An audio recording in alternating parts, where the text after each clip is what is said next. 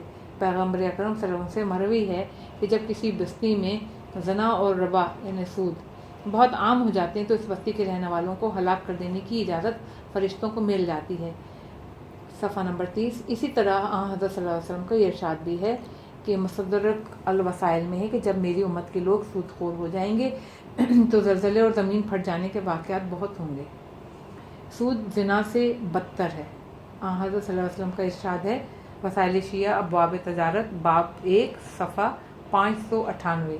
ایک شخص اپنی ماں سے خانہ خدا میں زنا کرے، یہ کام سود کھانے سے 70 گنا ہلکا ہے۔ امام جعفر صادق علیہ السلام کا ارشاد ہے وسائل شیعہ ابواب تجارت باب 1 صفحہ نمبر 598۔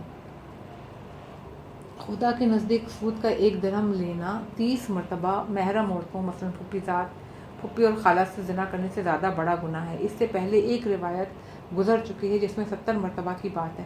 ایک اور روایت میں محرم عورتوں سے 20 مرتبہ زنا کو 1 درہم سود لینے سے ہلکا قرار دیا گیا ہے۔ وسائل الشیعہ۔ تعداد کا یہ فرق زمانے، جگہ، حالات اور اشخاص کے لحاظ سے ہے۔ آج کی دنیا میں بھی سود کا رواج اتنا بڑھ گیا ہے کہ اقتصاد تباہ ہو کر رہ گیا ہے اور دنیا کو اس کا نقصان بھگتنا پڑ رہا ہے۔ بعض لوگ کہتے ہیں کہ ترقی کے لیے سود بہت ضروری ہے، یا تو یہ بات صحیح ہے یا غلط۔ اگر صحیح ہو تو اسلام سود کو حرام نہ قرار دے دیتا۔ یقیناً اقتصادی ترقی کے لیے سود لازمی نہیں ہے۔ یہ بات سب پر واضح ہے کہ آج دنیا میں 2 بڑے اقتصادی نظریے موجود ہیں جن کی بنیاد سود پر نہیں ہے۔ اسلام اور کمیونزم کی بنیاد سود پر نہیں ہے، جبکہ سرمایہ دارانہ نظام امپیریلزم کی بنیاد سود پر ہے۔ اور اسلام اور کمیونزم کے نظریات میں بھی اتنا زیادہ فرق ہے کہ ایک طرف کمیونسٹ طاقتیں اپنے اقتصادی نظام کو عملی جامہ پہنانے کی بھرپور کوششیں کر رہی ہیں، اس کے باوجود ابھی راستے میں ہیں، جبکہ اسلام کی طاقت ابھی منظم نہیں ہے۔ اس کے باوجود اسلام کا اقتصادی نظام جہاں جہاں رائج ہے وہاں تیزی سے ترقی ہو رہی ہے۔ ظاہر ہے کہ جب اسلام اپنی باقاعدہ حکومت کا آغاز کرتا ہے تو پہلی ہی فرصت میں اقتصادی نظام سود سے پاک رکھ کر پیش کرتا ہے۔ اقتصادی ضروریات اسلام کو اتنا عاجز نہیں بنا دیتی کہ وہ مجبوراً سود کا قانون بھی منظور کرے۔ کمیونسٹ طاقتوں کا اقتصادی نظام سود سے مربوط نہیں ہے اور اس کے باوجود ناکام نہیں جا رہا۔ بس سود اقتصاد کے لیے کوئی ضروری چیز نہیں ہے۔ ہاں کچھ خود غرض، کنجوس اور لالچی سرمایہ داروں کے لیے ضروری ہے جو پوری دنیا کے غریبوں کا خون چوسنا چاہتے ہیں اور ان کو مزید غریب بنا کر اپنے سرمایے میں اضافہ کرنا چاہتے ہیں، جو پوری دنیا کے غیر سرمایہ دار لوگوں کو اپنا غلام بنانا چاہتے ہیں۔ ہم سرمایہ دار دنیا کے منطق کو بخوبی سمجھتے ہیں۔ ماخوذ از کتاب اسلام و نابسہ مان بہائی، روشن فکران بے قلم سید قطب۔ سود پر قرض۔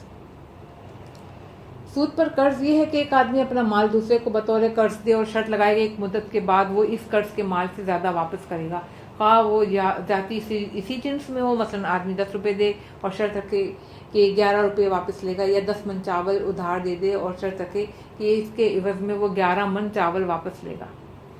خواہ زیادتی کام کے حساب سے ہو، مثلا 10 روپے بطور قرض رکھے اور شرط رکھے کہ دوسرا آدمی 10 روپے بھی واپس کرے گا اور ایک جوڑا لباس کا بھی دھوئے گا۔ اس طرح اور بھی فائدہ قرض کے مال کے علاوہ قرض دینے والا شخص اٹھا لے تو وہ بھی سود اور حرام ہے۔ مثلا 1000 روپے قرض دے اور شرط لگائے کہ 1000 روپے واپس لے گا مگر 1 سال تک کرایہ دیے بغیر مقروض کے گھر میں رہے گا۔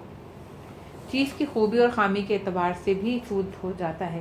مثلا آدمی 5 تولے سونا ڈلوں کی شکل میں دے دے اور لینے والے سے چاہے کہ مفت میں اس کے عوض اس کا کوئی زیور بنا دے۔ صفحہ نمبر 31۔ یقیناً یہ اس قسم کے معاملات سود اور حرام ہیں۔ قرض دیتے وقت خواہ آدمی جبری شرط لگائے یا پہلے شرط لگا لے اور اسی بنیاد پر قرض دے، ان دونوں صورتوں میں کوئی فرق نہیں۔ چند اہم نکات۔ نمبر 1، جس طرح سود لینا حرام ہے اس طرح سود دینا بھی حرام ہے۔ اصل سود کا معاملہ ہی حرام اور باطل ہے، پس سود پر قرض لینے والا شخص قرض کے مال کا حقدار نہیں بن جاتا بلکہ وہ قرض دینے والے کا ہی رہتا ہے۔ اگر اس کے باوجود سود پر قرض لینے والے نے اس قرض کو استعمال کیا اور جو کچھ منافع کمایا تو اس منافع کا اصل مالک قرض دینے والا شخص ہوتا ہے۔ مثلا اگر کچھ سود پر کچھ گندم لے لے اور اسے کھیت میں بو دے تو گندم کی جو فصل اگے گی اس کا مالک سود پر گندم دینے والا شخص ہوگا۔ ہاں البتہ سود پر قرض دینے والے کو معلوم ہو کہ ایسا قرض دینے والا شخص اپنے مال پر اس کے تصرف سے راضی ہے تو سود دینے والے شخص کے منافع کو استعمال کرنا جائز ہے، بالکل اسی طرح جیسے کہ ہم کو معلوم ہے کہ زید اس بات پر راضی ہے کہ ہم اس کی چیز استعمال کی لے لیں تو وہ چیز ہماری تو نہیں ہو جاتی مگر اس کا استعمال ہمارے لیے جائز ہو جاتا ہے۔ نمبر 2، اگر انسان کسی تاجر کو کچھ رقم دے تاکہ وہ کسی دوسرے شہر میں وہ تاجر اسے کچھ کم کر کے رقم لوٹا دے تو کوئی حرج نہیں۔ مثلا لاہور میں تاجر کو 1000 روپے دے تاکہ وہ کراچی میں اسے 990 روپے واپس کر دے تو یہ جائز ہے۔ اس معاملے کو صرف براعت کہتے ہیں، اس لیے کہ یہاں سود نہیں ہے، آدمی زیادہ دے کر کم لے رہا ہے، جبکہ سود یہ ہے کہ آدمی کم دے کر زیادہ طلب کرے۔ پس اگر وہ 990 روپے لاہور میں دے کر کراچی میں 1000 طلب کر لے تو یہ سود اور حرام ہے۔ نمبر 3، اگر قرض دیتے وقت سود یا زیادتی کی کوئی بات نہیں ہوئی لیکن قرض لینے والا آدمی احسان مندی کے لحاظ سے اپنی مرضی سے کوئی زیادہ لینا چاہے تو یہ حرام نہیں ہے بلکہ مستحب ہے۔ مستحب یہ کہ آدمی قرض معینہ وقت پر یا قرض خواہ کے طلب کرنے سے پہلے ادا کر دے۔ اس طرح مستحب ہے کہ قرض لینے والا شخص جب قرض لوٹائے تو اس کے ساتھ کوئی اور چیز تحفے کی نیت سے دے دے، البتہ تحفے کی نیت ہونی چاہیے، کہیں ایسا نہ ہو کہ اسے سود سمجھا جائے۔ دوسری طرف قرض خواہ کے لیے مستحب ہے کہ قرض واپس لیتے وقت اس کے ساتھ جو چیز یا رقم تحفے میں ملی اسے اصل قرض کی رقم میں حساب کر لے اور باقی لوٹانے کی کوشش کرے۔ سودی معاملہ کوئی بھی ہو، اگر اس میں مندرجہ ذیل 2 چیزوں میں سے کوئی بھی پائی جاتی ہے تو وہ سود کا معاملہ ہو جاتا ہے اور باطل اور حرام ہو جاتا ہے۔ نمبر 1، جو چیز لی جا رہی ہے اور جو چیز دی جا رہی ہے وہ دونوں ایک ہی جنس سے ہوں اور ایک کم ہو تو دوسری زیادہ۔ مثلا چاول لیے جا رہے ہیں مگر یا تو وزن میں ان میں سے کوئی زیادہ ہے یا کوالٹی اور معیار کے اعتبار سے کوئی بہتر ہے اور وزن میں بھی برابر ہے تو یہ سود ہے۔ نمبر 2، ایک ہی پیمانہ یا وزن کا نظام استعمال کیا گیا ہو، مثلا 1 کلو گرام گھی کی جگہ 1.5 کلو گرام گھی واپس لیا گیا ہو یا 1 میٹر کپڑے کی جگہ 1.5 میٹر کپڑا واپس لیا گیا ہو۔ بس اگر دیتے وقت معاملہ کلو گرام میں ہے لیکن لیتے وقت اسی وزن کا مال سیر یا پاؤنڈ کی حساب سے دیا جائے تو کوئی حرج نہیں۔ اس طرح جو چیز میٹر کے حساب سے ملی اسی لمبائی کی چیز اگر فٹ اور گز کے حساب سے واپس کی جائے تو کوئی حرج نہیں اور معاملہ صحیح ہے۔ سود کے اعتبار سے فرق نہیں ہے کہ آدمی 1 من گندم دے کر 1.5 من گندم واپس لے یا 1 من دے کر 1 من گندم اور 1 سیر چاول واپس لے، ایسا معاملہ بھی سود اور حرام ہے۔ 1 سال کے لیے اسی طرح اگر ایک آدمی دوسرے کو 1 من گندم دے اور دوسرا آدمی پہلے والے آدمی کو 2 ماہ کے لیے 1 من گندم دے تو یہ بھی سود ہے، اس لیے کہ مدت کی بھی کچھ اہمیت ہوتی ہے۔ 3 نکتے۔ نمبر 1، سود کے معاملے میں جو اور گندم یا ہی شمار ہوتے ہیں، پس اگر آدمی 1 من گندم دے کر 1.5 من جو واپس لے تو یہ سود اور حرام ہے۔ صفحہ 32۔ اسی طرح ہر جنس کی اصل اس کی فرع کے ساتھ ایک ہی شمار ہوتی ہے، مثلا دودھ اور دہی دونوں ہی سود کے لحاظ سے ایک ہی چیز شمار ہوتے ہیں، بس اگر آدمی 1 کلو دہی دے کر 1.5 کلو دودھ لے تو یہ بھی سود اور حرام ہے۔ اگر اسی طرح ایک آدمی 1 کلو انگور کا سرکہ دے کر 3 کلو انگور واپس لے اور 1 کلو شکر دے کر 10 کلو گنا واپس لے تو یہ بھی سود اور حرام ہو جائے گا۔ نمبر 2، اگر آدمی 1 من گندم اور 1 رومال دے کر 1.5 من گندم واپس لے تو یہ سود اور حرام نہیں ہے۔ 1 من گندم کے بدلے میں شمار ہو جائے گا اور وہ 1 رومال باقی آدھا من گندم کے بدلے میں شمار ہو جائے گا۔ یوں بھی ہو سکتا ہے کہ آدمی 1 من گندم اور 1 رومال کے عوض 1 من گندم اور کوئی ایک اور چیز لے لے، مثلا رومال یا صابن لے لے۔ اس صورت میں آدمی سود سے بچا رہے گا۔ اگر آدمی پہلی مرتبہ اپنا 1 من گندم 2 روپے میں بیچے، اس کے بعد دوسرے کا 1.5 من گندم 2 روپے میں خریدے تو یہ سود اور حرام نہیں ہوگا۔ یہ 2 الگ الگ معاملے کہلائیں گے۔ اس طرح سے بھی آدمی سود سے بچ سکتا ہے۔ یہ بھی ممکن ہے کہ زید 1 من گندم خالد کو بیچے، خالد اپنا آدھا من گندم زید کو تحفے کے طور پہ دے دے، یہ بھی جائز ہے اور سود نہیں ہے۔ وہ مقامات جہاں پہ سود لینا جائز ہے۔ 4 قسم کے لوگ ایسے ہیں جن کے درمیان سود کا لین دین جائز ہے۔ نمبر 1، باپ اور بیٹا۔ باپ بیٹے میں ہر ایک دوسرے کے ساتھ سود کا معاملہ کر سکتا ہے، لیکن ماں اور بیٹے کے درمیان سود کا معاملہ حرام ثابت ہے۔ نمبر 2، میاں بیوی آپس میں سود کا معاملہ کر سکتے ہیں، مثلا 100 روپے دے کر 150 روپے لے سکتے ہیں، یہ جائز ہے۔ نمبر 3، کافر حربی، ایسا کافر جو مسلمان اور شرعی حکومت میں نہ ہو، اس کے ساتھ مسلمان سود کا معاملہ کر سکتا ہے، البتہ زیادہ لے سکتا ہے، مگر کافر حربی کو زیادہ دینا جائز نہیں ہے۔ اور جہاں تک کافی ذمی کا تعلق ہے، یعنی وہ کافر جو شرعی حکومت کی پناہ میں ہو، اس سے سود کا معاملہ کرنا حرام ہے، سود لینا بھی حرام ہے، سود دینا بھی حرام ہے۔